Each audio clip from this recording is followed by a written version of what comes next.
If there's one thing I loves about this province is that we plays hockey better than any other spat in the world. Definitely not with the skill level obviously, but who gives a fuck about that? We got fighting, drama and marijuana. Like what more could you ask for? Whether it's pee-wee or senior, nobody gives a fuck. For this video I'm going to be going over a few stories on hockey in the province. Make sure you watch this till the end though, cause I got money to burn and subscribers to earn, motherfucker. So let's get into the first clip of the day. Well, it should have been a victory celebration for Holy Heart High School's hockey team, but last night St. John's High School final was marred by poor sportsmanship from some members of the losing team. Who gives a fuck? Like, I hates when these news boys acts like these youngsters don't all fucking hate each other on and off the ice. Like, it ain't just a game, bud, no matter what your mother says. Like, fuck right off. Someone's girlfriend got fucked by a Viking. Betcha that's how it all started.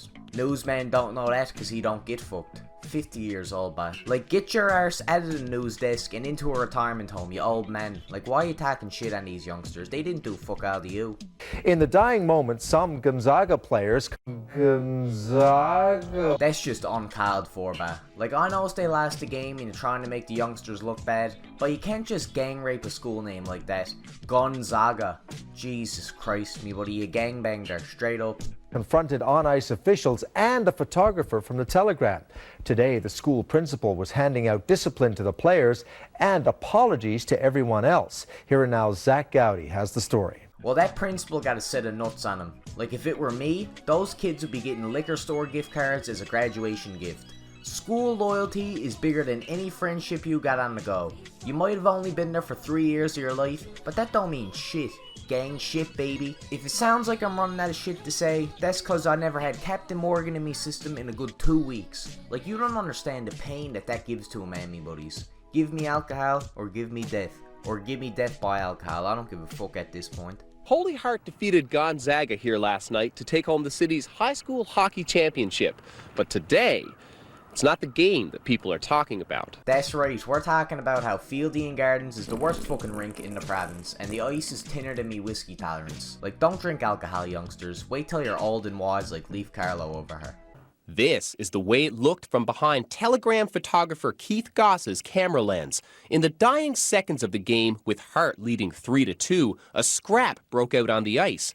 Goss says the referee decided not to stop the clock and let the time run out. Well, those referees are goofballs, and I'd probably drop the gloves on them too. Like, if the coach wants the game stopped, you stops the game. I don't give a shit what your rule book says, it ain't right, throw it out. Game's over, bro. Pack your shit up and get the fuck out of Fieldy and Gardens. You don't make 20 bucks a game to be a retard. I'll fucking Bob Probert this buddy if I ever ends up back in 2011. No joke. Some of the players on the Gonzaga team didn't take that very well, and they got fairly upset with the officials. They came over to the officials area, were in front of the scorekeeper's table, and they got pretty verbally abusive with the officials that were there. I'm glad we got some real men to be proud of in this province. It just shows you that not everything has to come to violence right away. It's never alright to hit an official, at least not until you calls him a piece of shit a good 20 times.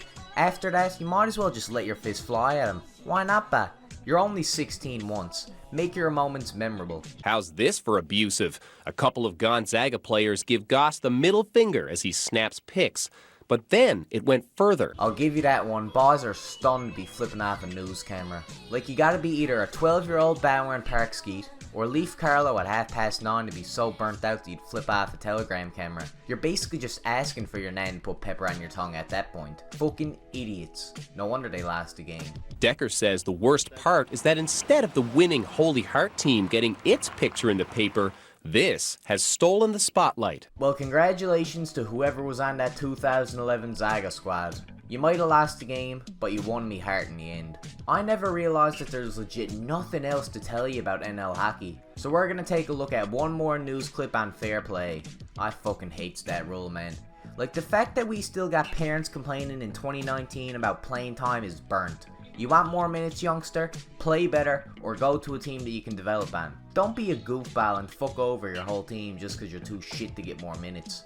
My bullshit aside, let's jump in. is concerned about the frequency of young, underdeveloped players being essentially ignored by their coaches. Goose Bay's Arnold Kelly says his organization is taking measures to ensure all minor hockey players, regardless of their skill level, are treated fairly on and off the ice. With more on that, here's Don Bradshaw. Idiots, man, whole fucking group. If my youngster was complaining about playing time and how he's not getting enough minutes or whatever, I'd tell him to get his arse down to the room and practice. If you're a 12-year-old who's on the dope and doesn't give a fuck about the sport, you obviously aren't gonna get minutes. Like, I'm sorry, me buddy. It's shit to break it to you, but like, if you don't put effort in, you don't get minutes. End of the fucking story. Like, it's not rocket science, by Christ. We could take the ice allocation policy and we could throw it out the window. But we then would create a situation where we have a free-for-all, where coaches at all levels of hockey could utilise their hockey players the way that they see fit. Sounds horrible. So you're telling me that by taking out the fair play rule, coaches would actually be able to do their fucking jobs instead of listening to fucking Sally McSaggy tits on the phone talking about how her youngster don't get minutes? Man, we can't have competition in these kids' sports, man. Like, what are kids gonna learn from competition and fucking actual pressure? Oh, I don't know, man. That could be a bit too stressful on them. Like, they already got plenty of problems going on at fucking 12. Like, Jesus, man. A lot of bills to pay there. Anyways, we aren't listening to these old goofs anymore. So I'm gonna have you listen to this for 1 fucking second. I got a contest on the go. And if you does it right, you're basically getting guaranteed money. So listen up. I don't do fake giveaways and shit, so you know I'm legit. All you gotta do is add me on my Snapchat, share my YouTube channel around on your Snapchat story, and share this video around as well, but mainly focus on the channel since I gotta get this shit spread out. When you does that, let me know and I'll enter your name into a fucking draw or something. Winner gets $50 delivered to him. $50 fucking dollars to post a video. It takes you like 20 seconds, like come on now, but starts as soon as I upload this shit. So check the description for me Snapchat and get on the go. This has been Leaf Carlo, and I'll see you on the right side of the rock. Have a good one.